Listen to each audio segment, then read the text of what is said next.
Hello everyone. Deep classes की online पाठशाला में आप सभी का स्वागत है।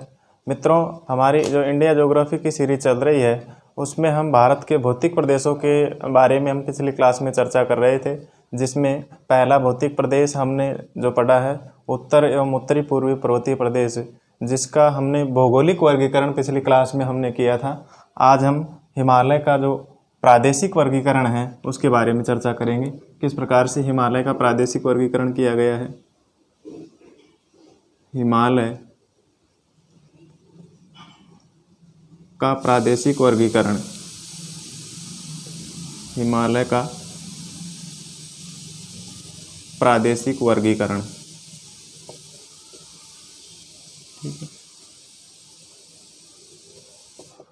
इससे पहले हमने भौगोलिक वर्गीकरण जो कि उसकी समानांतर श्रेणियों के आधार पर फैला हुआ है, जो 4 भागों में वर्गीकृत किया था। उसमें ट्रांस हिमालय, हिमाद्री हिमालय, मध्य हिमालय या हिमाचल हिमालय और अंतिम था शिवालिक हिमालय या उप हिमालय। ठीक है, प्रादेशिक वर्गीकरण भी सिडनी बुर्रार्ड के अनुसार, एक भूगर्भ शास्त्री थे सिडनी बुर्रार्ड नामक भूगर्भ शास्त्री ने हिमालय का 4 भागों में प्रादेशिक वर्गीकरण किया है। ठीक है, हिमालय का वर्गीकरण प्रादेशिक आधार पर सिडनी बुर्रार्ड ने कितने भागों में किया है? 4 भागों में विभाजित किया है। 4 भागों में विभाजित किया है, जिनको क्या है, इन चारों ही भागों को नदियों के खड्डों के द्वारा एक दूसरे से अलग किया है। ठीक है, ये चारों ही भाग सिडनी बुर्रार्ड के द्वारा जो प्रादेशिक वर्गीकरण किया गया है, इन चारों प्रकारों को नदियों के खड्ड द्वारा एक दूसरे से अलग किया गया है, जिनका विवरण निम्नलिखित है। ठीक है, सबसे पहले देखिए मित्रों, पहला है यहाँ पर पंजाब हिमालय।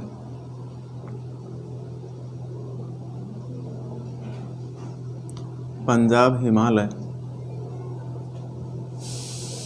ठीक है, दूसरा बताया है कुमायूं हिमालय।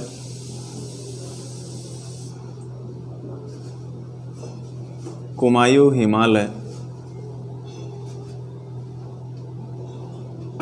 ठीक है, और नंबर 3 नेपाल हिमालय।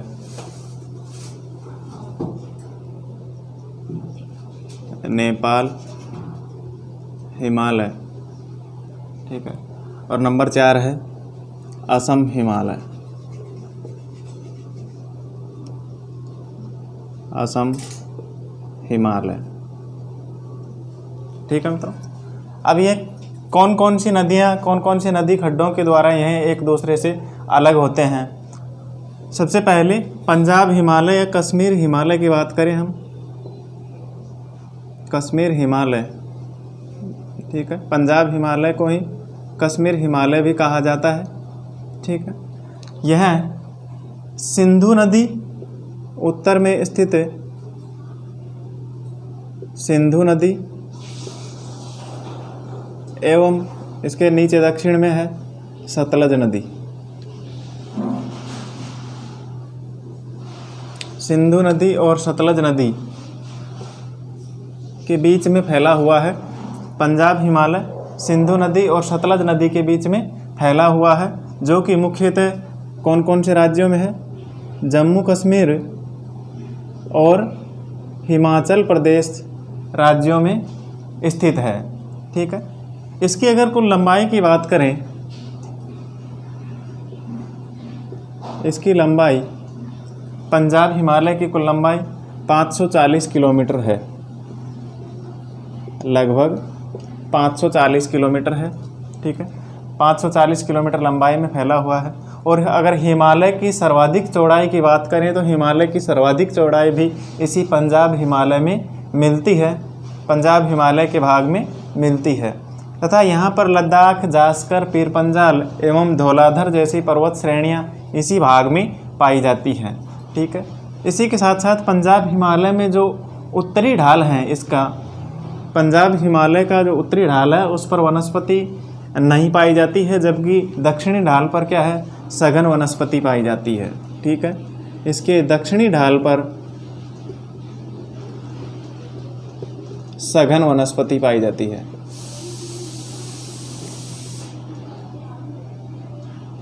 सघन वनस्पति पाई जाती है, ठीक है। और उत्तरी ढाल पर वनस्पति का अभाव पाया जाता है। इसके बाद में आता है मित्रों कुमायूं हिमालय, ठीक है।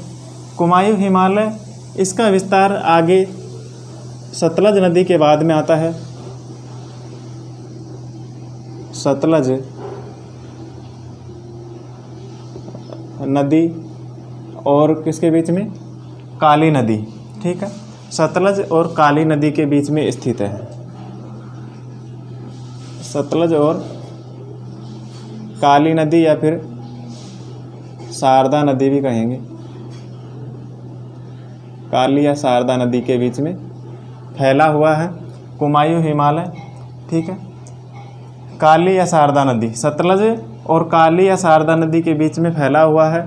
इसकी अगर लंबाई की बात करें तो इसकी कुल लंबाई 320 किलोमीटर, लगभग 320 किलोमीटर लंबाई है। और यहीं से भारत की जो प्रमुख नदी है गंगा एवं इसकी सहायक नदी यमुना, मुख्य सहायक नदी यमुना, दोनों ही कहाँ से निकलती है? इसी भाग से निकलती है, कुमायूं हिमालय से ही निकलती है।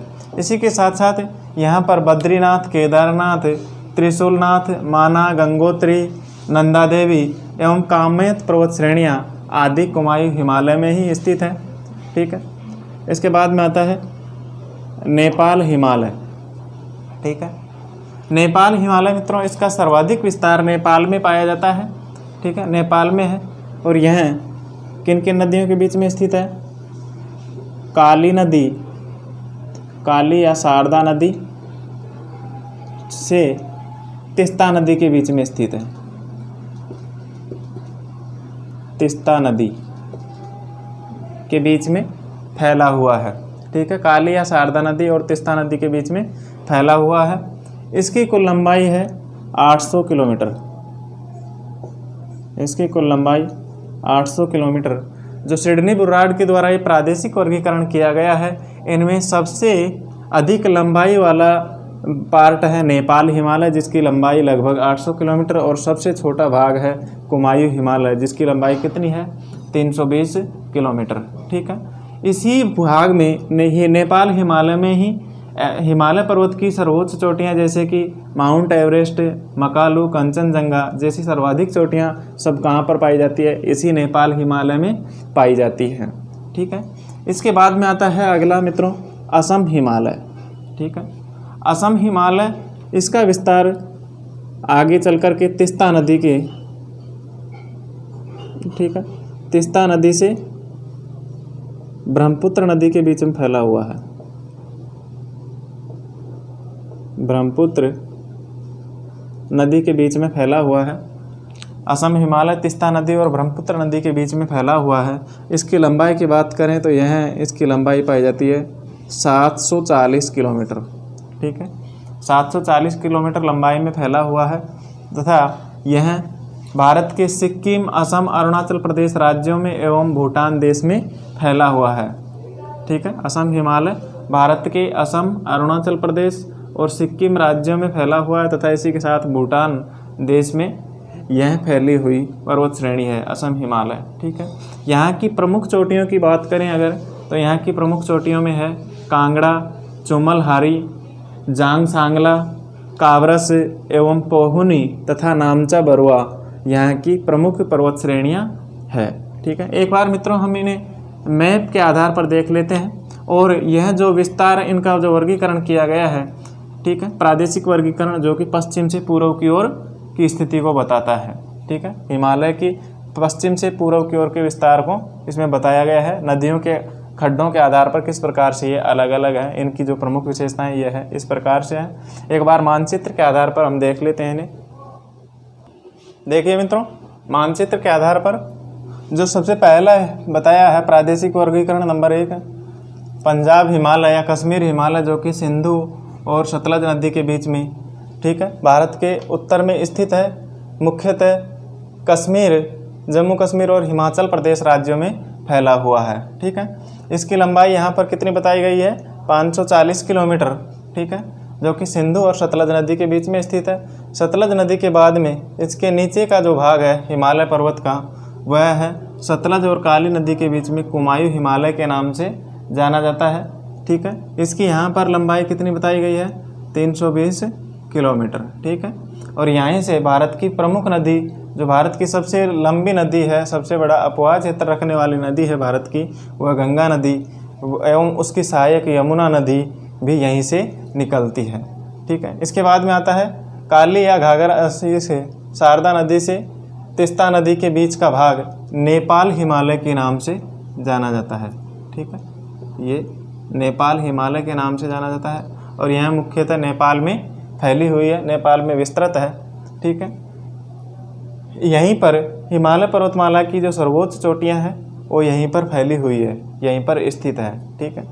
इसी के साथ आगे चल कर के तीस्ता नदी और ब्रह्मपुत्र नदी के बीच में अगला जो पार्ट है इसका, वह है असम हिमालय, ठीक है, असम हिमालय, ठीक है। इस प्रकार से सिडनी बुर्रार्ड के अनुसार हिमालय का प्रादेशिक वर्गीकरण किया गया है, जो कि पश्चिम से, उत्तर पश्चिम से पूर्व की ओर विस्तृत है, ठीक है।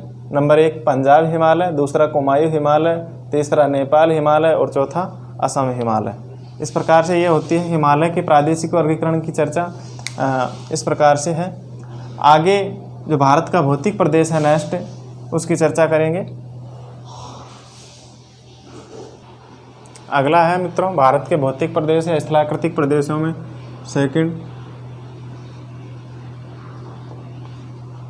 विशाल मैदान या उत्तर का विशाल मैदान।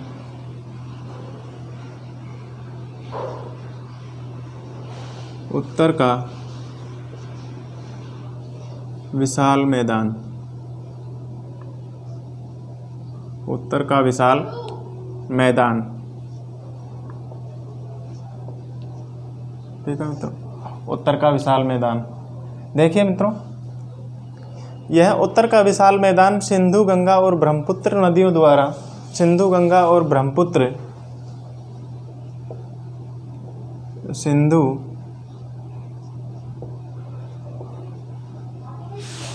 गंगा एवं ब्रह्मपुत्र नदियों के द्वारा लाए गए, बहाकर लाए गए जलोढ़ निक्षेप से बना हुआ है, ठीक है। भारत का, उत्तर भारत का जो विशाल मैदान है वह सिंधु गंगा और ब्रह्मपुत्र नदियों के द्वारा बहाकर लाए गए जलोढ़ निक्षेप से बना है, ठीक है। हिमालय पर्वत एवं प्रायद्वीपीय पठार के बीच, यह हिमालय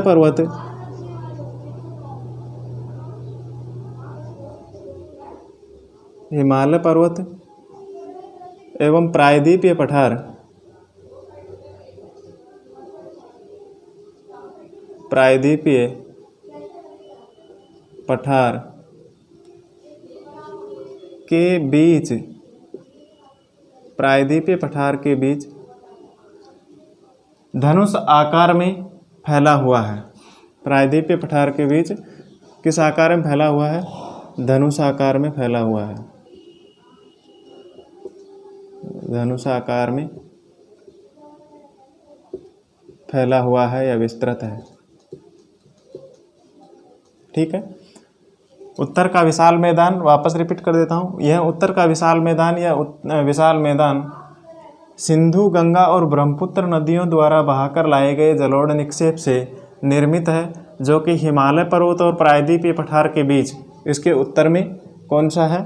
हिमालय पर्वत, और इस मैदानी प्रदेश के नीचे दक्षिण में पठारी प्रायद्वीपीय पठारी प्रदेश है। इन हिमालय पर्वत और प्रायद्वीपीय पठारी प्रदेश के बीच में यह धनुष आकार में फैला हुआ है, ठीक है। इसकी अगर हम लंबाई की बात करें, इसकी लंबाई कितनी है?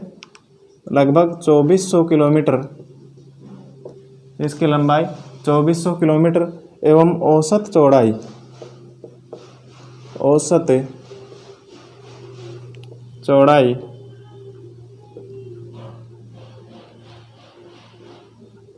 इसकी औसत चौड़ाई है 150 किलोमीटर से 300 किलोमीटर। इसकी औसत चौड़ाई लगभग 150 किलोमीटर से 300 किलोमीटर बताई गई है या 300 किलोमीटर है। संरचनात्मक विशेषताओं और ढाल के आधार पर इस विशाल मैदानी प्रदेश को 4 भागों में बांटा गया है। ठीक है, संरचनात्मक विशेषताओं के आधार पर, ठीक है, एवं ढाल के आधार पर इस विशाल प्रदेश को 4 भागों में बांटा गया है। ठीक है, देखिए कौन कौन से 4 प्रकार हैं।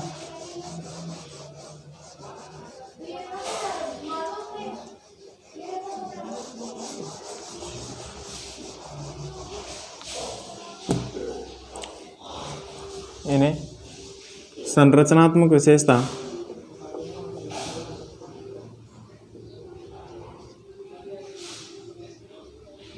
संरचनात्मक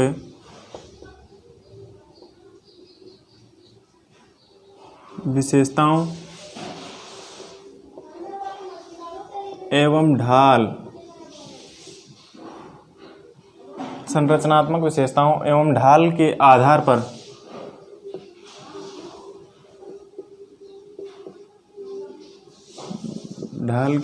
पर कितने भागों में बांटा है? 4 भागों में। ठीक है, अरे 4 भाग कौन कौन से हैं इसके?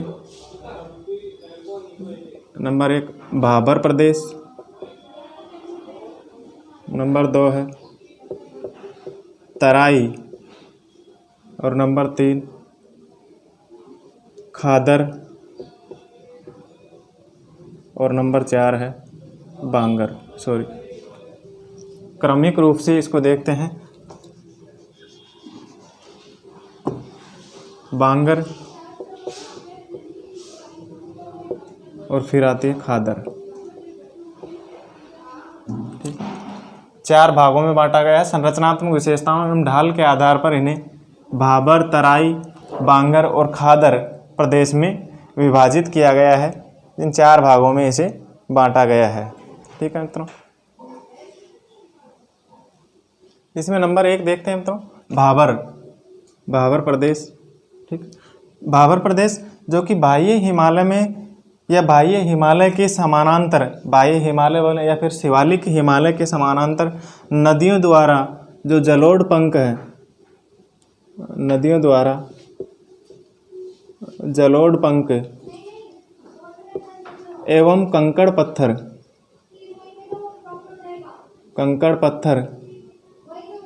जलोढ़ पंख एवं कंकड़ पत्थर जमा कर दिए जाते हैं। ठीक है, इनमें छोटी छोटी नदियाँ क्या हो जाती है? यहाँ पर अदृश्य हो जाती है। छोटी छोटी नदियाँ क्या हो जाती है? अदृश्य।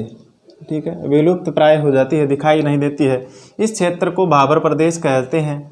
मतलब हिमालय पर्वत या हिमालय, बाह्य हिमालय या फिर शिवालिक हिमालय के समानांतर नदियों द्वारा जो जलोढ़ पंख या एवं कंकड़ पत्थर जमा कर दिए जाते हैं, जिनमें ये जलधाराएँ या छोटी छोटी नदियाँ क्या हो जाती है? वहाँ पर दिखाई नहीं देती है, विलुप्त प्राय हो जाती है।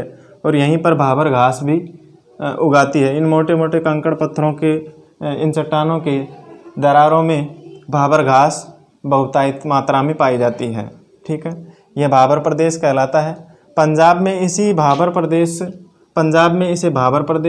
तथा असम में इसे द्वार कहा जाता है। ठीक है, इस प्रदेश को पंजाब में भाबर एवं असम में क्या कहा जाता है?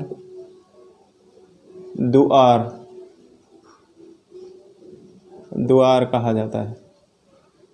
असम में द्वार कहा जाता है। ठीक, यह हिमालय पर्वत श्रेणी, जो शिवालिक पर्वत श्रेणी है, हिमालय की वो शिवालिक पर्वत श्रेणी या फिर बाह्य हिमालय, इस बाह्य हिमालय की तलहटी से लगभग 15 किलोमीटर तक, 10 से 15 किलोमीटर तक की लंबाई तक फैला हुआ प्रदेश होता है। भाबर प्रदेश अपने उद्गम स्थान से, जब मतलब जहाँ से बाह्य हिमालय शिवालिक श्रेणी से जो नदी की जलधाराएँ, अलग अलग जलधाराएँ पर्वतों की तलहटी से निकलती है, वहाँ से लगभग 10-15 किलोमीटर तक के भाग को भाबर प्रदेश कहा जाता है। ठीक है, इसके बाद में आता है अगला तराई प्रदेश। भाबर प्रदेश के बाद में आता है तराई प्रदेश। भाबर प्रदेश की नदियाँ जो विलुप्त प्राय होती है। यहाँ पर भाबर प्रदेश में जो नदियाँ हमें दिखाई नहीं देती है अर्थात विलुप्त प्राय होती है, वह पुनः क्या होती है, इस प्रदेश में दिखाई देने लगती है या पुनः धरातल पर प्रकट होती है। अर्थात भाबर का जो दक्षिणी भाग है, भाबर प्रदेश का जो दक्षिणी भाग है या आगे का भाग है, भाबर प्रदेश के नीचे का भाग, वह क्या कहलाता है, तराई प्रदेश कहलाता है। तथा यहाँ पर हाथी घास और कांस की प्रधानता पाई जाती है। यहाँ पर हाथी घास एवं कांस की प्रधानता पाई जाती है, कांस की प्रधानता पाई जाती है। ठीक है, इसे मत्स्यर पेटी भी कहा जाता है क्योंकि यहाँ पर इसमें दलदल नुमा भाग पाया जाता है और इस दलदल नुमा भाग में क्या होता है, सर्वाधिक मात्रा में मच्छर पाए जाते हैं। ठीक है, और इसी के साथ साथ इसे यहाँ पर अनेक जंगली जानवर या अनेक जंगली जीव जंतु भी इस तराई प्रदेश में पाए जाते हैं। ठीक है, अनेक स्थानों पर इस तराई प्रदेश के दलदल नुमा भाग को क्या किया जा रहा है, उसको साफ करके सुखाकर वहाँ पर इसको कृषि योग्य भी बनाया जा रहा है। ठीक है, भाबर प्रदेश के बाद में आगे का भाग आता है तराई प्रदेश, बांगर प्रदेश। ठीक है, भाबर तराई के बाद में आता है बांगर प्रदेश। ठीक है, अब यहाँ पर जो भाबर प्रदेश या बाह्य हिमालय की तलहटी से जो नदियाँ निकल कर के आगे बढ़ती है, अर्थात उद्गम स्थान से जब आगे बढ़ती है तो 10-15 किलोमीटर के भाग को तो भाबर प्रदेश कहा जाता है और 10-15 किलोमीटर से आगे लगभग 15 से 30 किलोमीटर का भाग तराई प्रदेश कहलाता है। ठीक है, भाबर से आगे लगभग 15 से 30 किलोमीटर का भाग तराई प्रदेश कहलाता है। ठीक है, अब यहाँ पर ये जलधाराएँ जो विलुप्त जलधाराएँ थी भाबर प्रदेश में, वो तराई प्रदेश में वापस धरातल पर अलग अलग जलधाराओं के रूप में दिखाई देने लगती हैं और ये सभी जलधाराएँ आगे चल कर के धीरे धीरे क्या हो जाती है, ये अनेक जलधाराएँ एक जलधारा के रूप में आगे चल कर के नदी का रूप धारण कर लेती है। ठीक है, नदी का रूप धारण कर लेती है और नदी का रूप धारण करने के बाद में आगे जब नदी का बहाव तेज होता है और नदी के तेज बहाव के कारण उसके अपवाह मार्ग के समीप जो बाढ़ की स्थिति पैदा हो जाती है। ठीक है, तीव्र बहाव की स्थिति होती है। ऐसी स्थिति में क्या कर देती है, यह जलधाराएं एक संयुक्त जलधारा के रूप में नदी के रूप में बहने लगती है और वहाँ पर आगे जलोढ़ मैदानी प्रदेश का विस्तार करती जाती है। तो जिस स्थान पर जो यह नदी का जल है जो आसानी से पहुँच जाता है वह स्थान तो खादर प्रदेश कहलाता है और जिस स्थान पर वर्तमान में अब यह नदी का प्रदेश आसानी से नहीं पहुँच पाता है अर्थात ऊपर उठा हुआ भाग, वह क्या कहलाता है, बांगर प्रदेश कहलाता है। ठीक है, एक बार वापस पुरातन जलोढ़, बांगर प्रदेश की पुरातन जलोढ़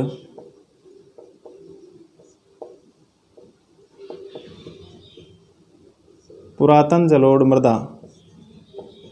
ठीक है, पुरातन जलोढ़ मृदा वाला क्षेत्र जो कि नदियों की बाढ़ का पानी वर्तमान में जहाँ पर नहीं पहुँच पाता है वह बांगर प्रदेश कहलाता है। ठीक है, और जो नवीनतम जलोढ़ मृदा वाला भाग है, नवीनतम जलोढ़ मृदा जहाँ पर नदियों के बाढ़ का पानी वर्तमान में आसानी से पहुँच सकता है वह खादर प्रदेश कहलाता है। ठीक है, यहाँ प्रतिवर्ष नूतन जलोढ़ मृदा का भी क्या किया जाता है, जमाव किया जाता है। नदियों के किनारों पर प्रतिवर्ष नवीन जलोढ़ मृदा का क्या होता है, जमाव होता है। तो ये खादर और बांगर प्रदेश किसकी वजह से बनते हैं, इसी भाबर प्रदेश और तराई प्रदेश के कारण से। जब भाबर प्रदेश के बाद में तराई प्रदेश में जो नदियाँ बहती है वो धीरे धीरे क्या होती जाती है, संकुचित होती जाती है और उसके किनारों पर मिट्टियाँ छोड़ देने के कारण किनारे भाग जो ऊंचे हो जाते हैं, वो ऊंचे उठे हुए भाग पर वर्तमान में क्या होता है, उस जलोढ़ प्रदेश में अर्थात पुरातन जलोढ़ मृदा वाले भाग में वर्तमान में जो वर्षा का जल या बाढ़ का जल नहीं पहुंच पाता है, ऐसे में जलोढ़ मैदानी प्रदेश को, पुरातन जलोढ़ मैदानी प्रदेश को बांगर कहा जाता है। तथा जहां पर जो नदी अपवाह के क्षेत्र में बाढ़ का पानी आसानी से पहुंच जाता है, ऐसे नवीन जलोढ़ मैदानी प्रदेश को क्या कहा जाता है, खादर कहा जाता है। ठीक है, एक बार इसे डायग्राम से हम समझने का प्रयास करेंगे।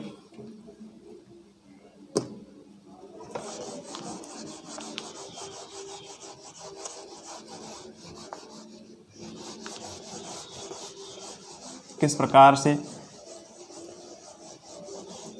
ये मैदानी प्रदेश फैले हुए हैं।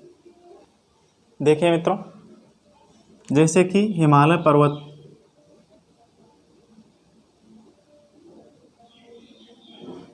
पर्वत की तलहटी यहाँ पर पर्वतों से,